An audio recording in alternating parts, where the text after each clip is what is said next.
இது வந்து கழிமுகங்க. லிங்கத்தோட அபிஷேக தண்ணி வெளில வரத்துக்கு இருக்கிற இடம் தான். அப்படின்னா கண்டிப்பாக இந்த ஸ்ட்ரக்சரில்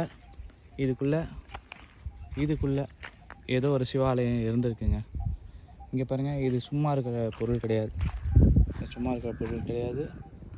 சிவன் அபிஷேகம் பண்ணி அபிஷேக நீர் வடிகிறதுக்கு வைக்கிற வடிகால் அமைப்பு. இங்கே எல்லாமே சிதறடைஞ்சு தான் இருக்குது. பட் ஆனால் இதுக்குள்ளே சிவாலயம் இருந்ததுக்கான மொத்த சான்றும் இதுலேருந்தே உங்களுக்கு புரியும். பாருங்கள், எல்லா பழைய காம்பவுண்டு, இந்த கல் பிரிக் ஐட்டம்ஸு எல்லாம் அங்கே டெக்ஸ்ட்டில் தமிழில் எழுதின எழுத்துக்களும் எனக்கு பார்க்கறதுக்கே கிடைக்குதுங்க. கட்டிட எச்சங்கள் இருக்குங்க. என்னால் இதில் வந்து டெக்ஸ்ட் இருக்கிறத பார்க்க முடியுது, உங்களாலையும் பார்க்க முடியும்னு நினைக்கிறேன். பார்த்தீங்கன்னா அங்கே இருக்குது. ஆனால் இதெல்லாம் உடஞ்சி ஃபுல்லாக மொத்தமாக முடித்து வச்சுருக்காங்க. இங்கே ஆர்கியாலஜிக்கல் டிபார்ட்மெண்ட்டை பார்த்தா ஏதாவது கிடைக்க வாய்ப்பிருக்கு, ஏதாவது கிடைக்கலாம், சும்மா செகண்டரி தான். ஆனால் இது ரொம்ப பழைய இடம், பழைய கோயில்ன்றது இதுவே வந்து சான்று. ரொம்ப பழைய கோயிலுங்க. கண்டிப்பாக எல்லோரும் மஸ்ட்டு விசிட். இதெல்லாம் வேறு இடத்துல இருக்கிற பிரிக் ஐட்டம்ஸு. இங்கே பாருங்கள், தூணு, சேம் லாக்கிங் சிஸ்டம்ங்க.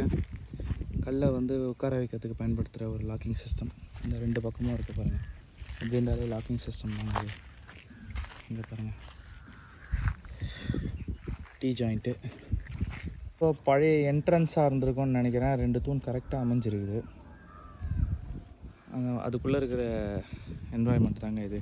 ஒரு பழைய தொட்டி அமைப்பு மாதிரி தெரியுது, ஆனால் இது தொட்டி மாதிரிலாம் தெரியலைங்க எனக்கு. பாருங்கள்,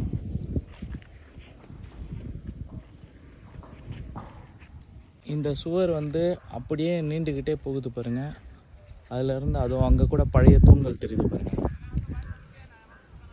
எல்லாம் வந்து பழைய தூண்களோட அமைப்பு இருக்குதுங்க. சுற்றி கோயிலை சுற்றியே இருக்குங்க. இங்கே பாருங்கள், இதெல்லாம் வந்து கன்ஸ்ட்ரக்ஷனோட மிச்சங்க தான். எல்லாமே பாருங்கள், எல்லாமே சுதை செங்கற்கள் பாருங்கள். அப்படியே இது எல்லாமே இங்கே கண்டிப்பாக கன்ஸ்ட்ரக்ஷன் இருந்திருக்கு. மண் படிஞ்சிருக்கு பாருங்கள்.